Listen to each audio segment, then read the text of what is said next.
Hello guys, good morning. So andito tayo ngayon sa ating munting manukan. So yan o yung naglimlim natin guys. Yan o. Yan. Ito, isa. Ang itlog. Tapos meron ho tayo ditong, yan, malapit na ho siyang maglimlim guys. Yan. So ngayon guys, itong isa, nagkalat yung itlog dyan sa ilalim dahil nabasag po yan. Ito, nabasag. Sayang. Sayang yung itlog niya guys. Nabasag. So silipin ko naman sa kabila kung ano na yung nangyayari. So yung sisiw, kasi ilang araw kasi akong hindi umuwi guys. Ilang araw kasi akong hindi umuwi. Kaya nagulat ako sa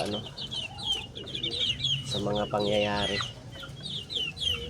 So ito na yung ano natin ng sisiw. Umulan kasi yung nung nakaraan, umulan. So yan na yung resulta. So ang resulta niya ay basa.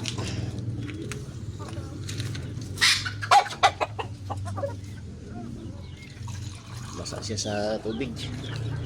Nagkadumi, madumi. Kasi hindi nga wala hindi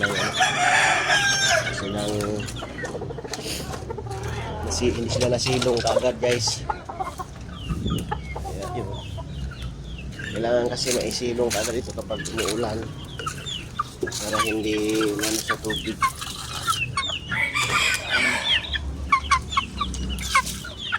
Laging gutom.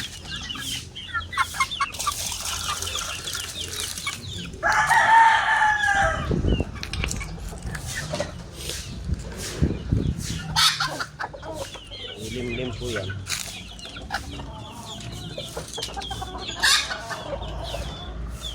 So maya bibili ako ng inner to para doon sa ating panabong.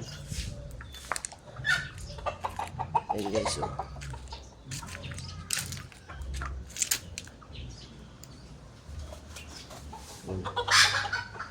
So hindi ko alam kung anong itlog na yun dito. So back to nanay ito eh. So binalik ko sa nanay yung anak niya. Kasi gusto ko ng lahi na itong bulik na to. Ito nangingitlog na hindi pa pala.